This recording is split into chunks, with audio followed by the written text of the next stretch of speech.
श्री सद्गुरुदेव परमात्मने नमः। श्री रामचंद्राय नमः। श्री सद्गुरु सन्निधि भाग 6 में आगे बढ़ते हुए हम देखेंगे कि गुरुदेव ने मानस जी के बारे में हमें क्या बताया है। सबसे पहले पेज 77 पे बताया है, ग्रंथ परमात्मा के स्वरूप हैं। घटना तो छोटी सी है, परंतु उसमें श्री गुरुदेव की शास्त्र निष्ठा का दर्शन हुआ।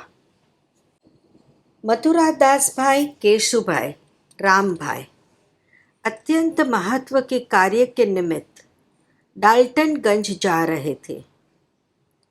सुबह का समय था।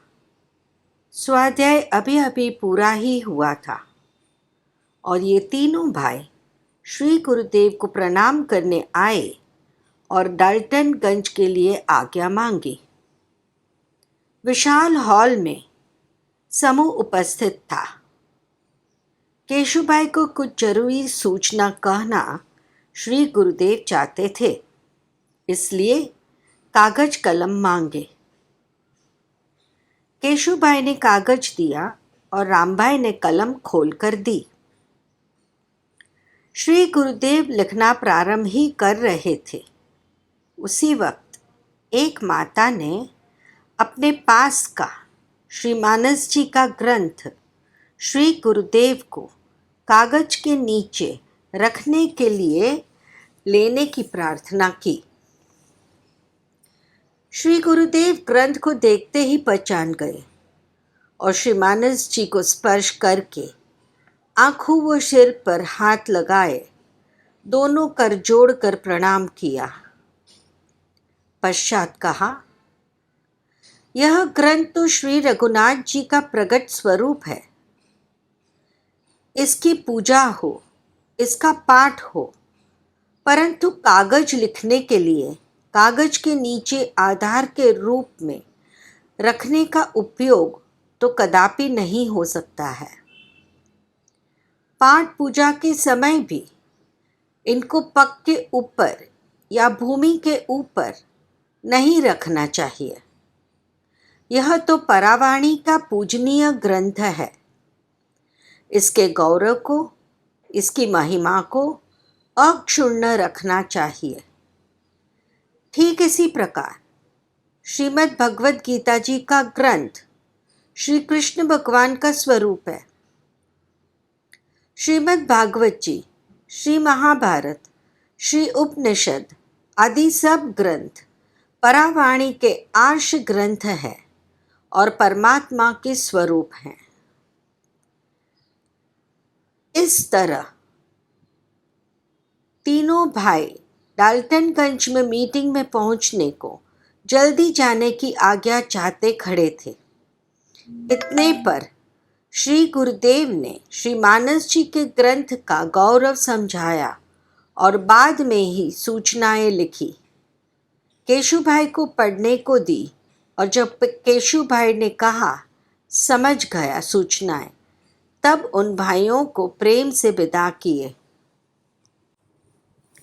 दूसरी बात जो समझाई है वो पेज 171 पर। श्री मानस जी को देखिए।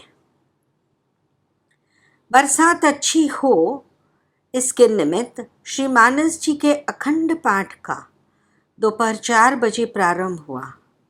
संपुट की चौपाई है, सोई जल अनल अनिल संघाता, होई जलद जग जीवन दाता। पूज्य श्री कई बार पाठ में पधारे। पाठ शुरू होने के पहले श्री गुरुदेव ने कहा, अगर पानी नहीं बरसा तो आप लोगों को उपवास करना पड़ेगा। आखिर में उपवास ही है और क्या करें। रामायण का पाठ करो, धीरे धीरे आराम से करें। पहले हनुमान बाहुक का पाठ करें। अपने को पाठ या साधन करना चाहिए। देखो, आपको विचार आता होगा, आप सब में से एक दो को ही विचार आ रहा होगा कि क्या रामायण करने से वर्षा होगी? मैं कहता हूँ चौक्कस होगी, जरूर होगी। रामायण में ज्ञानी, साहित्यकार, भक्त, कर्मकांडी सब भी चक्कर खाते हैं। गोस्वामी जी ने रामायण में समाज का एक आदर्श चित्र खींचा है। कैसे बोलना, कैसे उठना आदि सब उसमें बतलाया है। बोलने की पद्धति देखिए। दशरथ जी के देह त्याग का समाचार सुनने के लिए वशिष्ठ जी राम जी के पास चित्रकूट गए थे। जनकपुर और अवध के हजारों आदमी साथ में थे, परंतु किसी ने भी राम जी से नहीं कहा कि दशरथ जी मर गए हैं। रघुनाथ जी सबसे मिले, परंतु कोई कुछ नहीं बोला। सभी एकत्र हुए तब वशिष्ठ जी ने संसार का रूप दिखाकर उन्हें संसार से निरस बनाया। हानि, लाभ, हर्ष, शोक की स्थिति बताई। अंत में कहा कि दशरथ जी का अवसान हो गया है।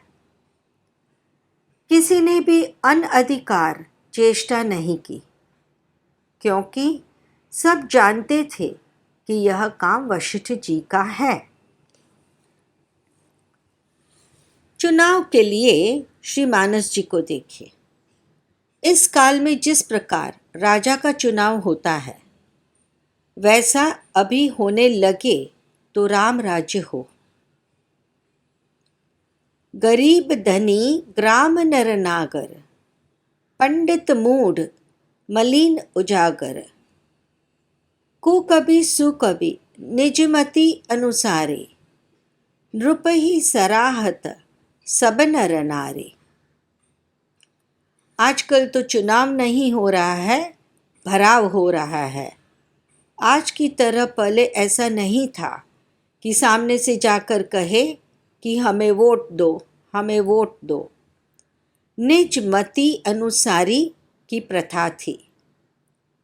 राज्याभिषेक के अवसर पर दशरथ जी गुरुदेव के पास गए और राम जी को युवराज बनाने की अनुमति ली।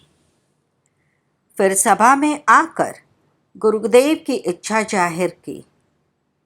सब ने कहा कि बराबर है, गुरु की आज्ञा का पालन कीजिए। यहाँ पर दशरथ जी का विवेक देखिए। रामायण हमें विवेक सिखाती है। गोस्वामी जी ने रामायण में सामान्य पद्धति के सत्य में ऐश्वर्य लगा दिया है।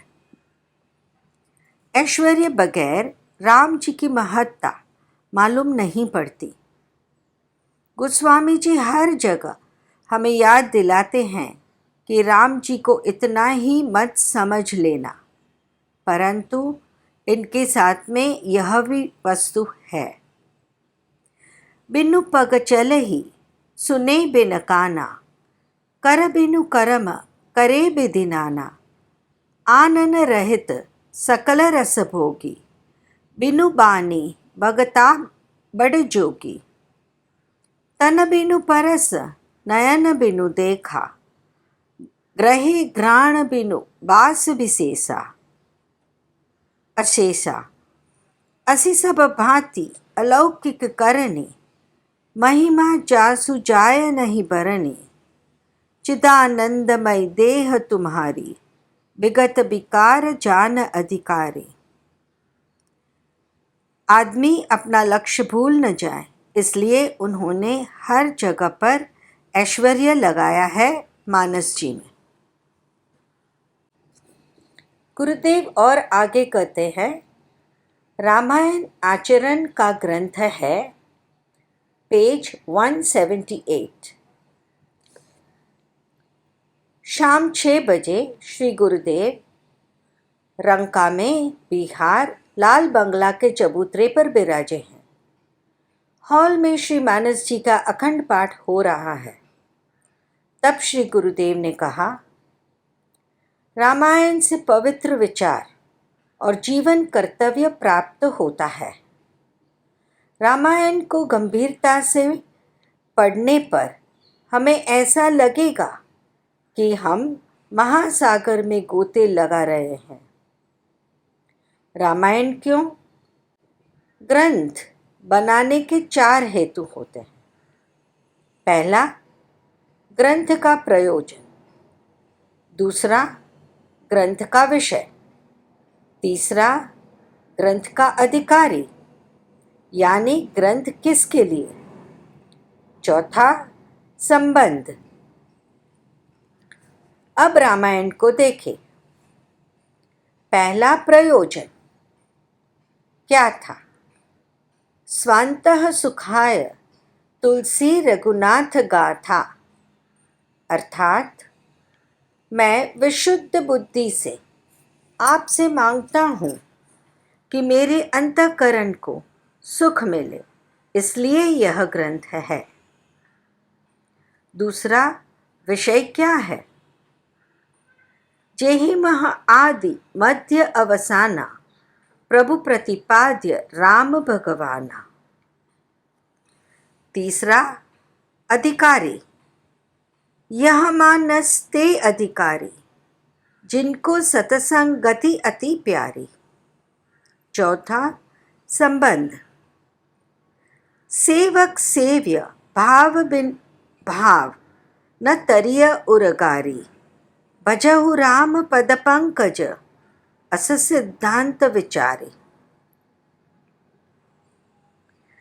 किसी ने कहा कि इतनी प्यारी क्यों?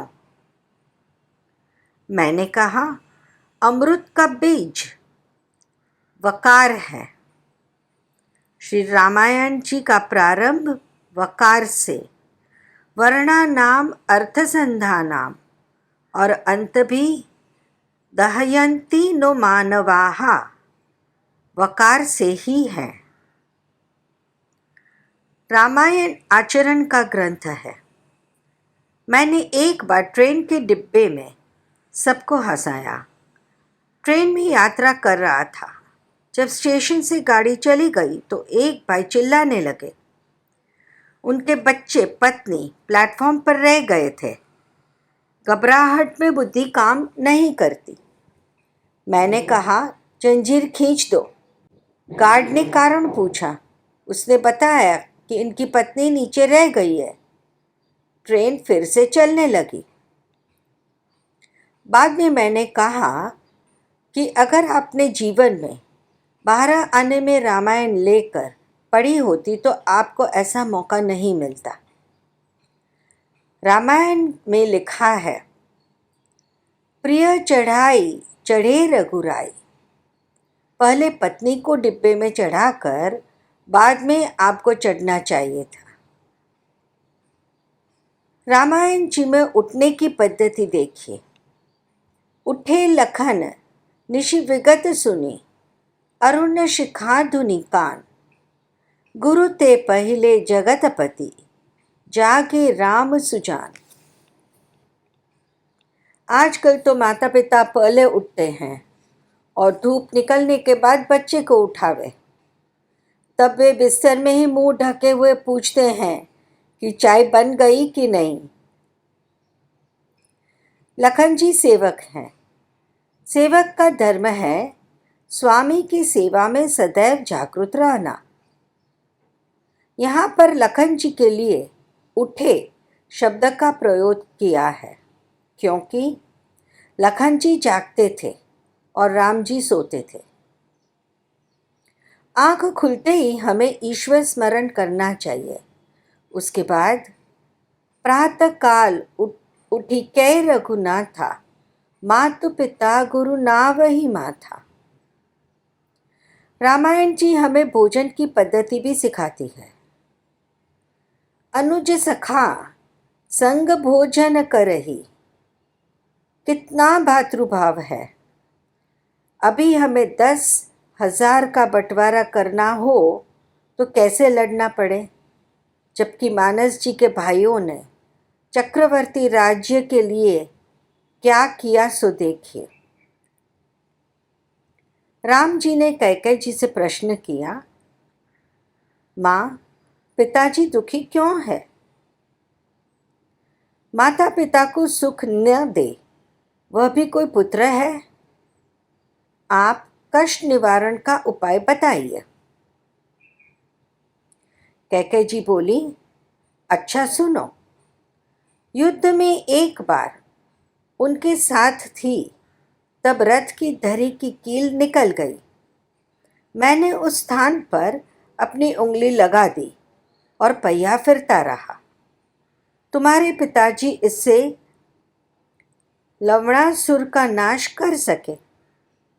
उस समय प्रसन्न होकर उन्होंने मुझे 2 वचन दिए थे। मैंने उनको मांगे हैं। पहला है भरत को राज्य। इतना सुनते ही रघुनाथ जी कहते हैं कि भरत प्राण प्रिय पावहि राजू। प्रसन्नता से राम जी खिल उठते हैं। कैकेयी जी दूसरा वचन कहती हैं कि राम को 14 वर्ष का वनवास दिया जाए। अब भरत जी को देखिए।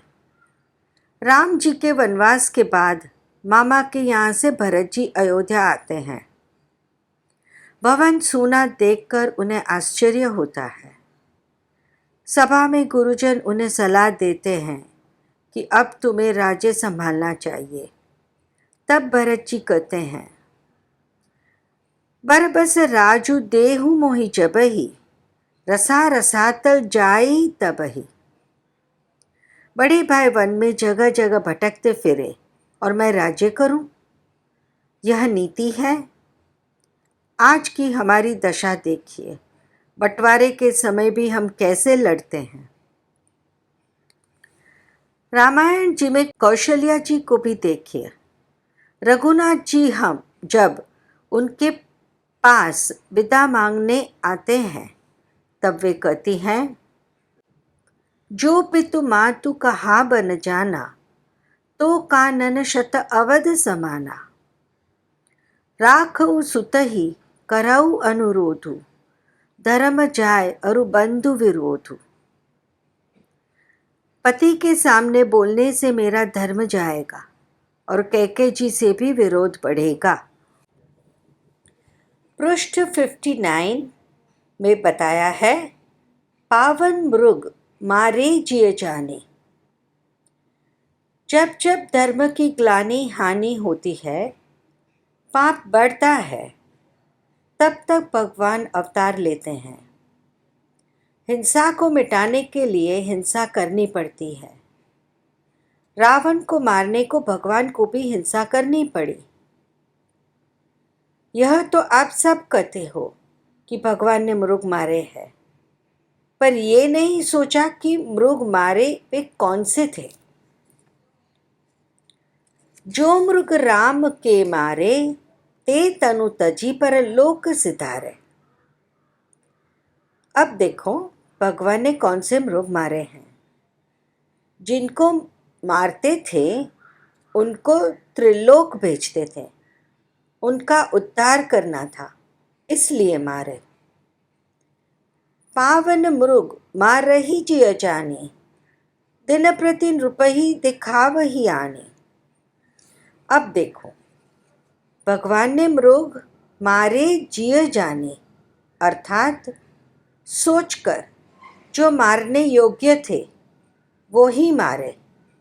फिर कहा है, नृपहि दिखावहि आनी। राजा को आकर बताते भी थे कि कौन कौन से मृग मारे हैं।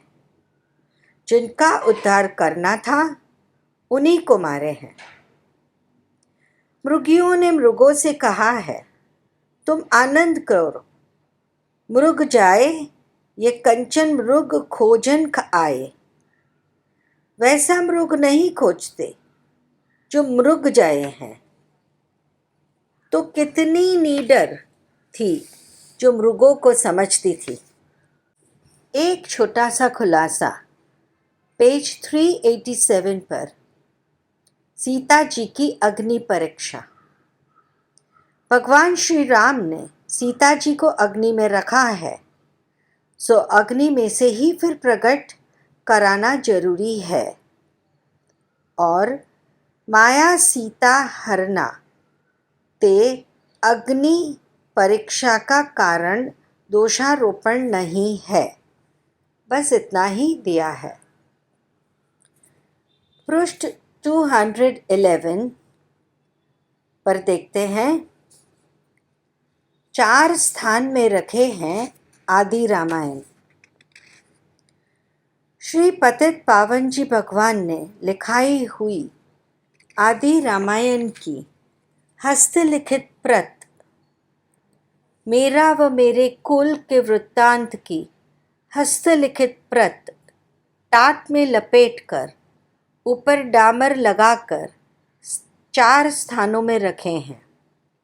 पहला, कोटि देवांगना चित्रकूट। दूसरा, अनसुया जी चित्रकूट। तीसरा, उजड़खेड़ा हनुमान जी उज्जैन। चौथा, लाखोरिया गुफा अनूपपुर। रंग व रामायण के संशोधन का बहुत साहित्य हस्तलिखित रूप में रसायणी गुफा में छोड़ा था। 5, पहले पक्का निश्चय था कि कार्तिक सुद चतुर्थी को ही देहोत्सर्ग की तिथि रखी है, लेकिन अभी 5-6 साल से कुछ संकल्प ही नहीं कर पाता हूँ, क्योंकि इच्छा ही नहीं। इतना निश्चित है कि बिना इच्छित मरूंगा नहीं और बिना इच्छा के देह धारण नहीं करूँगा। ये गुरुदेव के वाक्य हैं। सद्गुरु देव की जय।